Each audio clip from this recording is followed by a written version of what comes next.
자, 2절을 다시 한번 다 같이 읽읍시다. 시작.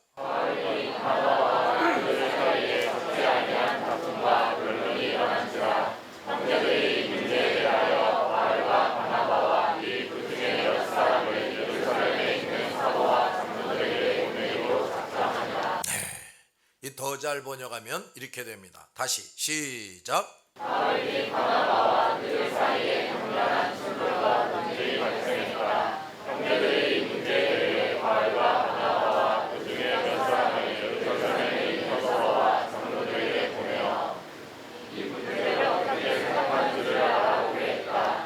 바울과 바나바와 그들 사이에 격렬한 충돌과 논쟁이 벌어졌다 그랬어요. 그게 도대체 무슨 소리냐? 두 사도는 누구보다 복음을 확실히 알고 말씀과 믿음과 성령이 충만하며 그리스도의 충실한 종으로서 복음 진리가 무시되고 훼손되고 대적받는 일을 결코 좌시할 수가 없었단 말이에요. 이들은 예수께서 이 땅에 오심으로 율법의 몽해가 벗겨졌다. 또 예수께서 이방인과 유대인들을 하나로 묶어주심으로 그들의 간격이 허물어졌다는 것을 확실히 알았습니다. 그 진리와 비밀은 결코 그것에 반하거나 조금이라도 다르게 말하는 어떤 주의 주장으로도 손상돼서는 안 되기 때문에 두 사도는 엉뚱한 소리하는 자들의 그 주장에 대해서 조금도 양보하거나 타협하지 않고 격렬한 충돌을 하면서까지 논쟁을 벌였단 말이에요. 격렬하게 충돌했다는 것은 한순간도 한마디도 그들의 주장에 양보하거나 타협하지 않았단 말이에요. 조금도 그들의 기세에 밀리거나 놀라지 않고 또 단호하게 대응했다는 것을 말합니다. 두 사도는 복음에 관해서는 조금도 죽기를 두려워하지 않는 사람들이었어요. 그동안 여러 곳에서 복음 때문에 극심한 핍박을 당했고 죽을 위험도 여러 차례 겪었습니다. 바울은 실제로 죽었다가 살아나기도 했어요. 그러한 그가 교묘한 말로 복음을 회방하는 자들을 만났을 때 어찌 두려워하고 가만히 있느냐 이 말이지.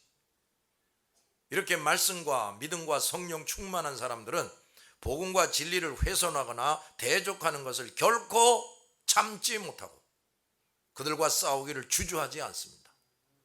그러나 말씀과 믿음과 성령 충만하지 못한 자들은 저런 사람들을 대할 때 주눅이 들어 우선 주눅이. 그리고 불이익을 당할까 봐 두려워 떨게 됩니다. 신상의 위험을 느끼고 눈치를 보고 꼬리를 내리고 슬그머니 도망갑니다. 심지어는 그들과 타협하기도 해요. 이런 자들은 바로 패배자요 배신자들이란 말이지. 저들의 악함과 잘못하는 것을 알면서 입도 열지 않고 숨어서 보기만 하는 사람들도 있어요. 이들은 담대히 나가서 싸울 줄 모르고 비겁하고 겁이 많은 배신자들이다 그 말이에요. 응? 나는 어떠한 신자인가? 내가 과연 그리스도인의 충성된 종인가? 살펴보시기 바랍니다. 저 사람들의 주장은 이방인 그리스도인들이 부여받은 거룩한 자유를 부정하고 빼앗는 것이에요. 말하자면 그들은 출애굽한 이스라엘 백성들을 애굽으로 다시 돌려보내서 종살이하게 하는 것과 같은 일을 하는 자들입니다. 두 사도는 결코 이것을 방관하거나 용납할 수 없었어요. 따라서 죽기를 불사하고 그들과 싸운 겁니다. 결국 두 사도는 승리합니다. 이들은 다시 애굽으로 돌아갈 뻔했던 사람들을 가나안으로 가게 합니다. 참으로 거룩한 지도자들이요 인도자들입니다. 이런 일을 살펴볼 때 그들은 모세 못지않은 권능의 소유자이고 하나님이 함께 하시는 인도자들이었음을 알 수가 있어요. 오늘날 사람들의 심령이 강팍하고 마귀의 역사가 극심함에 따라서 모든 그리스도의 일꾼들과 복음 전파자들은 이 두 사도들처럼 반드시 모세 못지않은 믿음과 권능을 소유해야 합니다. 겁쟁이들이 되면 안 된다 그 말이에요. 하나님이 함께 하시는 자가 되어야 돼요.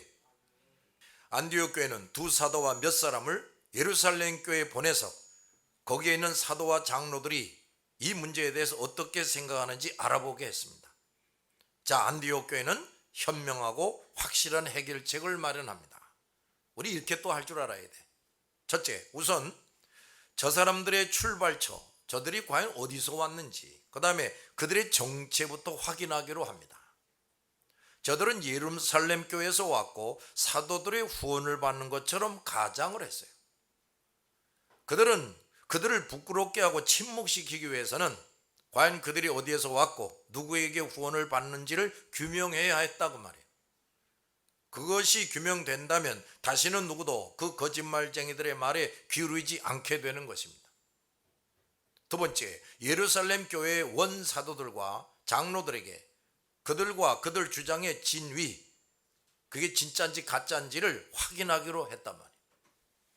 복음과 이방 전도에 대한 확실한 결론을 내릴 수 있는 예루살렘 교회의 사도들과 장로들의 증언을 확인하고자 한 것입니다.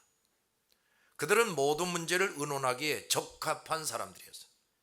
두 사도와 안디옥 교회 성도들도 그들을 모든 문제에 대해서 확실하게 정의를 내려줄 능력이 있습니다. 또 예수께서 영적으로 가장 뛰어난 사람들로 세우셨음을 인정하고 있습니다. 또한 예루살렘 교회 사도들이 자기들처럼 복음을 확실히 알고 믿고 있으며 말씀과 믿음과 성령이 충만한 사람들이 있음을 알고 있었어요. 또한 베드로와 그 제자들이 이방 전도에 대해서 확실한 명령과 증거를 이미 받았단 말이에요. 그래서 그것이 이미 입증됐고 예루살렘 교회가 이방 전도에 대해 정식적으로 공표했기 때문에 그들에게 모든 것을 다시 한번 확인하고자 한 것입니다. 일어날 수 있는 모든 문제에 대한 해답과 해결책도 확실하고 동일하게 들으려면 이렇게 말씀과 믿음과 성령 충만한 사람들, 항상 성령이 함께하는 지도자들이 교회 안에 포진하고 있어야 돼요. 이렇게 말씀, 믿음, 성령 충만한 사람들이어야 한 주인이신 예수 그리스도가 친히 주장하시고 이끄시기 때문에 결코 다르게 생각하거나 말할 수 없습니다. 진정 예수 그리스도가 주인인 교회, 그리스도의 뜻대로만 움직이고 하나님의 권능으로 일하는 교회, 변함없이 복음과 진리만을 전파하는 교회가 되어야 합니다. 그러므로 복음과 진리의 통일성, 따라합시다. 복음과 진리의 통일성, 이것을 이루는 것도 이렇게 주님에 의해서 말씀과 믿음과 성령 충만한 사람들이 각 교회의 목회자와 지도자가 되어야 돼요. 우리 개신교회 안에는 많은 교파가 있는데 어느 교파에 속했든지 말씀과 믿음과 성령 충만한 목사가 없는 교회는 복음과 진리의 통일성을 이룰 수 없고 그런 교회의 목사와 지도자들은 다 곁길로 가게 됩니다. 결코 교회의 머리와 주인 되시는 예수께서 인정하시고 함께하시고 사용할 수가 없어요. 그러므로 모든 목사와 성도들은 과연 나와 우리 교회가 성령에 의해서 복음과 진리의 통일성을 이루고 있는지, 진정 그리스도가 주인이 되고 그 뜻대로 움직이고 있는지, 그리스도의 권능으로 일하고 있는지, 언제나 변함없이 복음과 진리만을 정확하게 전파하고 있는지를 점검해 봐야 돼요. 그것이 제대로 되고 있지 않다면 나와 우리 교회 지도자가 말씀과 믿음과 성령 충만한 자인가를 먼저 살펴봐야 돼. 참으로 주님이 기뻐하시고 함께 하시는 교회가 되려면 먼저 목사와 교회 지도자들이 말씀과 믿음과 성령이 충만한 자가 되어야 돼. 그렇지 않으면 교파는 끊임없이 분열돼서 새로 만들어질 것이고 또 결코 교회가 하나 될 수가 없고 복음과 진리가 정확하게 가르쳐지고 선포될 수가 없어요. 이제 안디옥 교회는 문제를 가장 분명하고 확실하게 해결할 방책이 세워졌어요. 할례를 주장하는 자들과 물리적 충돌을 하고 그들을 힘으로 안디옥 교회에서 밀어내는 일을 할 수도 있지만 그런 것이 진정한 해결책이 아니다 하는 걸 알았어요. 이러한 완벽한 해결책이 나오는 것도 말씀과 믿음과 성령이 충만한 사도들과 교회 지도자들이 그 안디옥 교회에 있단 말이에요. 또 그것을 곧바로 수긍할 수 있는 성도들이 있기에 가능했습니다. 만약 안디옥 교회에 바울과 바나바와 같은 사도가 없고 말씀과 믿음과 성령 충만한 지도자들도 없고 성령의 인도를 믿고 받아들이는 교인들이 되지 못해 있다면 이렇게 확실한 해결책을 가질 수가 없어요. 발생할 수 있는 모든 문제의 근원을 확실하게 해결할 수 있는 능력도 말씀과 믿음과 성령 충만한 자들에게서 나옵니다. 왜 그러냐? 그 지혜와 분별력은 전지전능하신 하나님에게서 나오기 때문이에요. 말씀과 믿음과 성령 충만한 사람들은 이 하나님이 그 영혼을 사로잡고 덮으심으로 그 하나님의 지혜와 분별력이 이 사람들을 통해서 발휘된다 그 말이에요. 어떤 사탄의 지략도 이런 사람들을 당해낼 수가 없습니다. 그러기에 가지각색의 마귀의 유혹과 시험과 공격을 끝까지 견디고 이기려면 교회에 말씀과 믿음과 성령이 충만한 목사와 지도자들이 반드시 포진하고 있어야 돼. 3절 다 같이 시작. 그의 전성을 받고 베드로와 사마리아로 다니며 이방인들이 주께 돌아오기를 바라며 그들에게 함께 기도하여 하라. 두 사도와 함께한 사람들이 교회의 전송을 받았다 그랬습니다.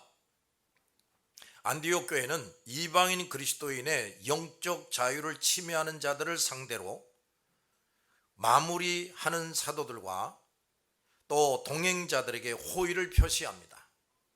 성도들은 이렇게 거룩한 일을 위해 수고하고 핍박받는 것도 죽는 것도 두려워하지 않는 하나님의 일꾼들, 하나님의 사람들을 존귀하게 여기고 고마워해야 돼요. 그리고 그들과 그들이 하는 일에 항상 관심을 기울이고 기도를 비롯해서 도울 일은 기쁨으로 도울 줄 알아야 됩니다. 교회가 이들을 전송했다는 것은 환성식을 했다는 것만이 아니라 물질로도 도왔음을 의미합니다.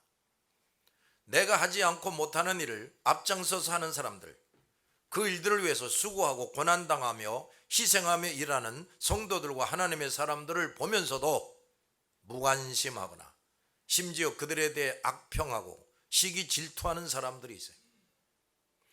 또 이런 일꾼들이 도움을 호소해도 기도 한마디 해주지 않고 아무 도움도 주지 않는 성도들과 지도자들과 목사들이 있어요. 이러한 사람들은 자신이 진정 예수님을 머리로 하여 과연 한 몸을 이룬 지체인지, 앞장서 일하는 사람들의 동력자인지 정직하게 살펴봐야 돼요. 만약에 거기에 조금이라도 문제가 있다고 여겨지면 반드시 고치고 해결해야 됩니다.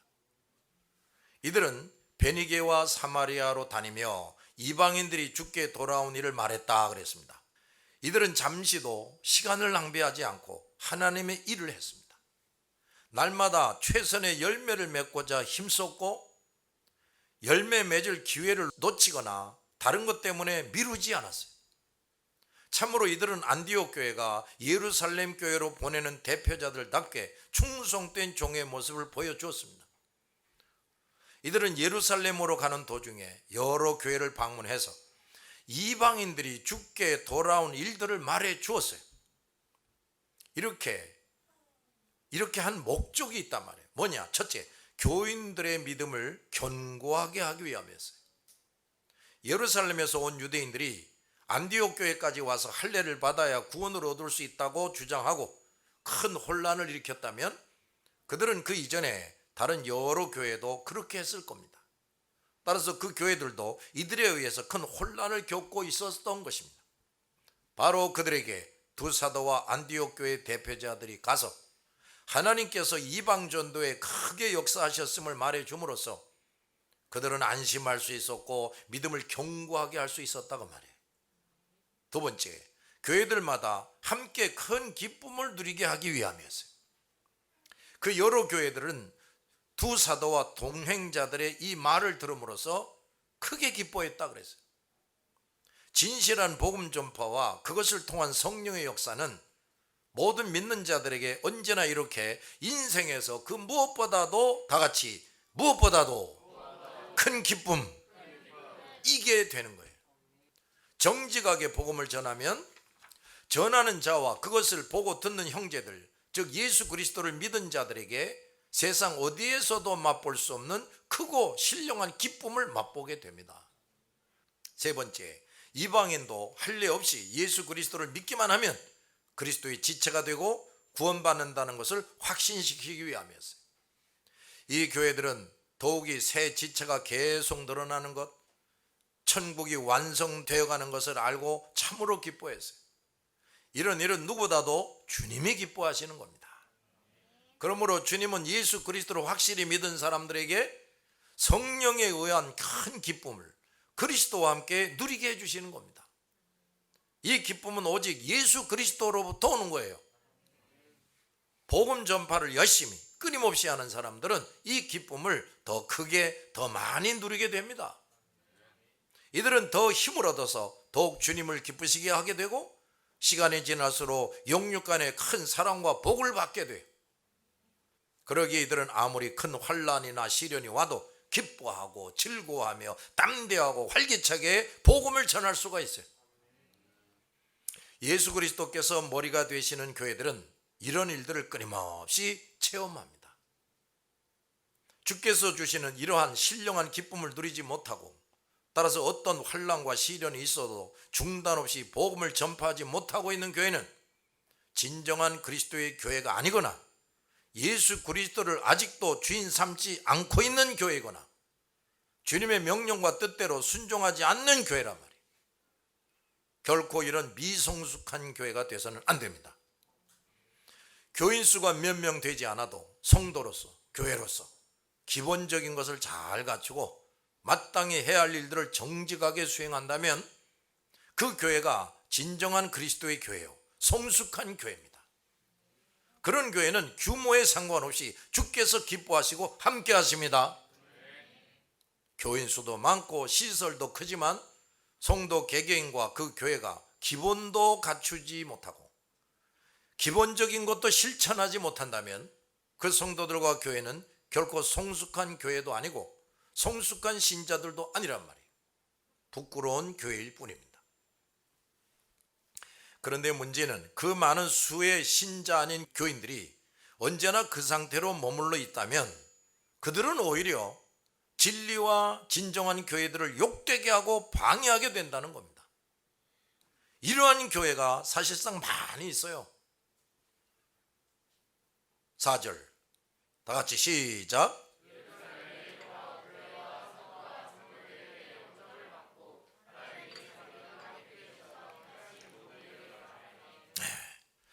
예루살렘에 이제 이르렀다, 도착했다.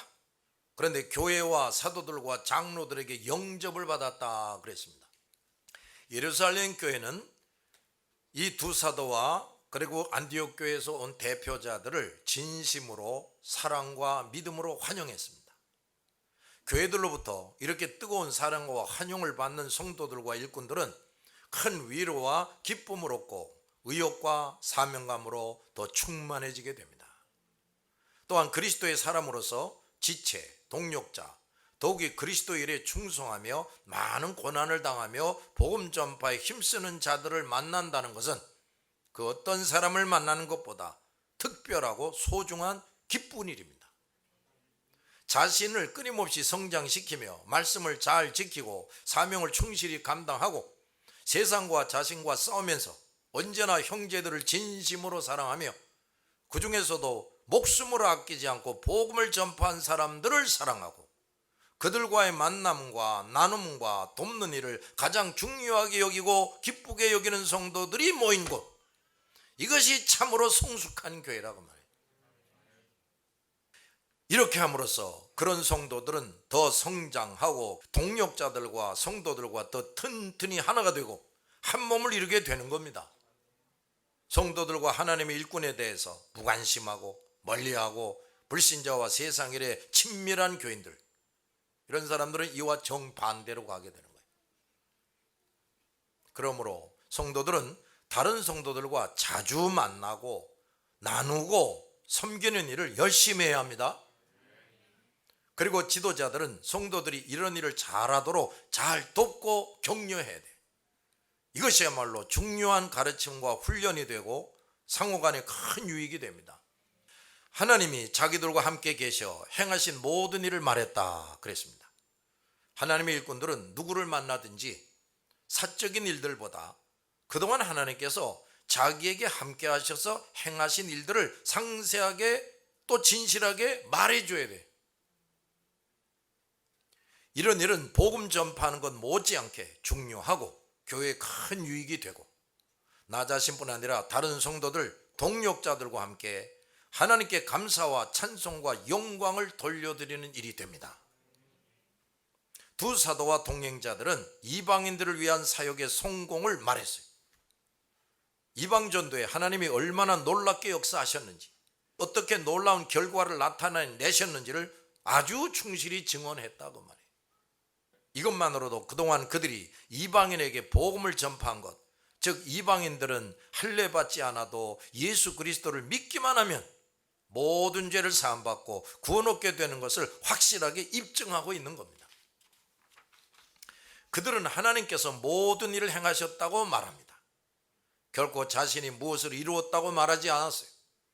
그들은 성령의 지시에 따라 복음 전파자로 나섰고, 성령의 인도를 따르면서 씨를 뿌리고 물을 주었는데 그때마다 성령이 자라게 하셨다 하고 말한 겁니다. 성령에 의해 선발되고 보내심을 받고 가고 오며 씨 뿌리고 물을 주고 또한 잡초와 독초와 쓴뿌리를 제거한다는 것은 아주 영광스러운 일입니다. 이런 일들은 신비한 일이고 하늘에 속한 일이며 사람을 영육간에 구하는 일입니다. 또한 사람들을 진정한 자유와 행복을 누리게 해주는 일이고 천국을 건설하는 일이며 창조주 하나님을 알리고 증명하는 일이에요. 또한 하나님을 기쁘시게 하고 하나님께 영광을 돌리는 일입니다. 그러므로 이 세상 어떤 일이나 그 어떠한 일을 하는 사람들과 비교할 수 없는 거예요. 이런 일은 나라의 통치자나 재벌, 학자나 유명한 인사가 된 어떤 사람들도 결코 경험할 수 없고 할 수가 없는 일이에요. 성령에 의해 세워지고 성령의 인도를 따라 하나님의 일을 하는 사람들은 이 사실을 확실히 알고 점점 더 깊이 깨달아야 합니다. 이것만으로도 어떤 환난이나 희생도 감수하고 감당하는 힘을 얻게 되는 거예요. 여러분들도 이렇게 하나님께 선발이 되고 부르심을 받고 쓰임받는 것이 참으로 영광스러운 일임을 알아야 합니다. 그런 사람이 되기 위해서 힘써 준비하기 바랍니다. 하나님의 일꾼들은 성도들에게 진리뿐 아니라 이런 것도 끊임없이 가르쳐야 돼. 특히 어린아이들과 청소년들에게 잘 가르쳐야 됩니다. 이들에게 가장 가치 있고 영원한 인생관, 가치관이 무엇인지 확실히 가르쳐 줘야 돼. 이러한 것을 잘 배우고 갖춘 사람들에게서 위대한 하나님의 일꾼들이 나옵니다. 이런 사람들이 정치가가 되고 사업가가 되고 학자, 법관이 된다면 오늘날과 같이 이렇게 시시껄렁한 사회가 되지 않는다 이 말이에요. 모든 그리스도의 사람들은 바로 이런 사람들을 활발하게 키워내야 됩니다. 그것이야말로 진정으로 애국하고 애족하는 일이에요. 5절 다 같이 시작.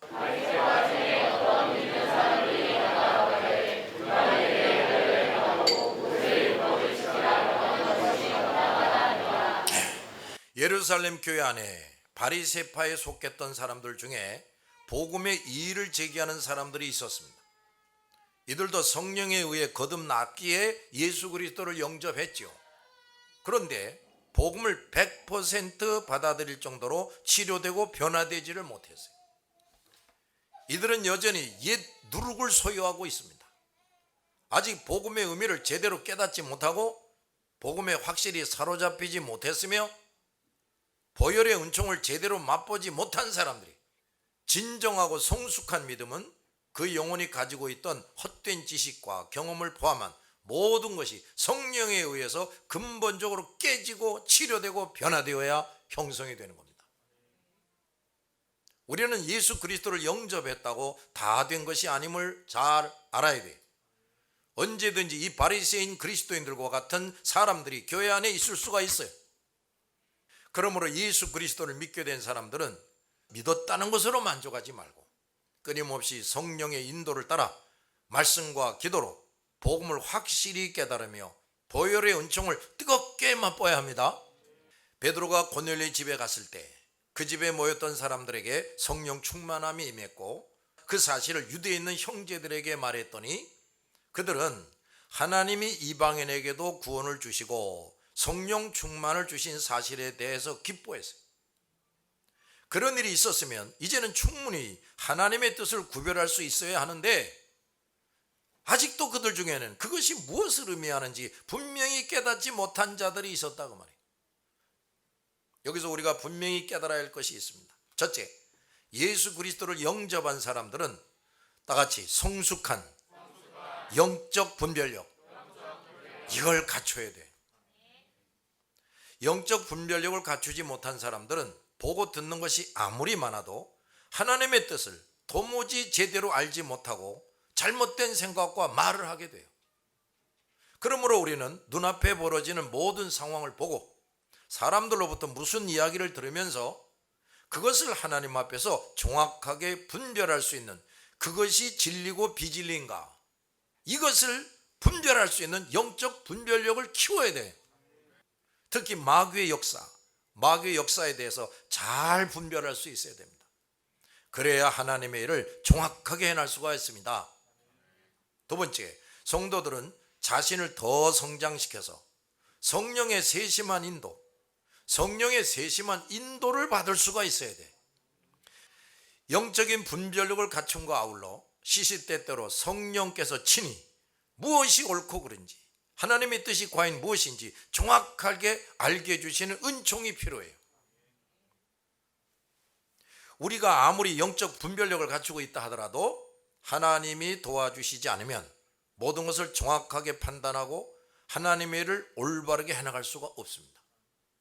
그런데 이렇게 영적 분별력과 성령의 세심한 인도를 받는 것은 하나님께서 주셔야 돼요.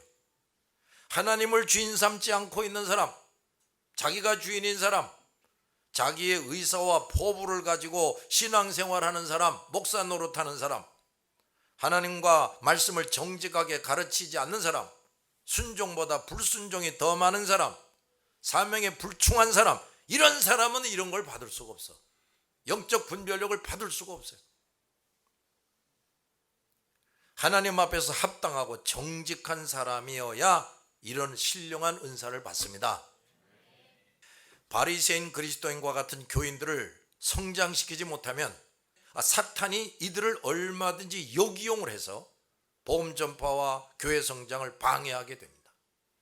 그러므로 이런 교인들을 성숙시키는 일이 매우 중요해요. 많은 목회자들이 바로 이런 성숙하지 못한 사람들을 성숙하게 만드는 일에 실패합니다. 그러므로 교회가 혼란에 빠지고 할 일을 제대로 못하고 하나님의 영광을 크게 가리기도 합니다.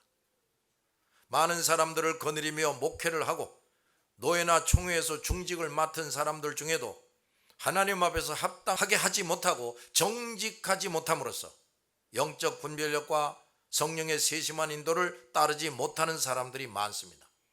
정직하게 복음을 전하고 말씀을 가르쳐 주어도 바리새인 같은 그리스도인들이 나오는데, 복음과 말씀을 정확하게 가르치고 훈련하지 않은 거짓 종들이 어찌 이런 진정한 크리스찬을 만들 수가 있겠냐 이 말이에요. 거짓 종들은 이런 자들이 나타나서 복음을 정면으로 대적하려는 주장을 해도 그거 다 받아들이고 심지어 그들을 두둔하며 더 잘못 성장하게 만듭니다. 이들은 아직 예수 그리스도를 영접하지 못한 자들이나 자기 좋을 대로 신앙생활하기를 고집하는 사람들을 끌어모아서 그들의 비율을 맞춰줍니다. 그런데 많은 사람들이 이런 것을 모르고 많은 사람이 몰려드는 것을 보면서 이 거짓 종들을 성공한 목사라고 여깁니다. 그리고 그들을 좋아하고 또 그들을 중심에서 모여요. 이 거짓 종들이 세우는 집단은 결국 온갖 잘못된 사상과 악한 주장들이 비빔밥이 돼서 결코 교회 아닌 집단으로 존재하게 합니다. 복음을 부담스러워하며 받아들이지 못했던 사람들, 세상과 자기를 부인하기 싫어하던 사람들, 자기의 정욕과 욕심을 이루기 위해 신앙생활하는 사람들 역시 이 거짓 교회들로 블랙홀에 확 빨려 들어가듯이 쉽게 모이고 뭉쳐버려요. 그러면서 자기도 예수 믿고 하나님을 섬긴다고 말합니다. 이런 교회는 결코 그리스도의 교회가 아니란 말이에요. 우리는 이런 교회와 그들의 수장인 거짓 종들과 거기에 몸담고 있는 사람들을 정확하게 분별해야 돼. 그러므로 하나님의 일꾼들은 하나님 앞에서 합당하고 정직하게 생활하고 처신해서 영적 분별력을 갖추고 성령의 세심한 인도를 받는 사람이 돼야 합니다. 이런 지도자가 이런 성도들을 키워낼 수가 있어요. 목회자와 지도자들은 이것을 명심하기 바랍니다. 기도합시다.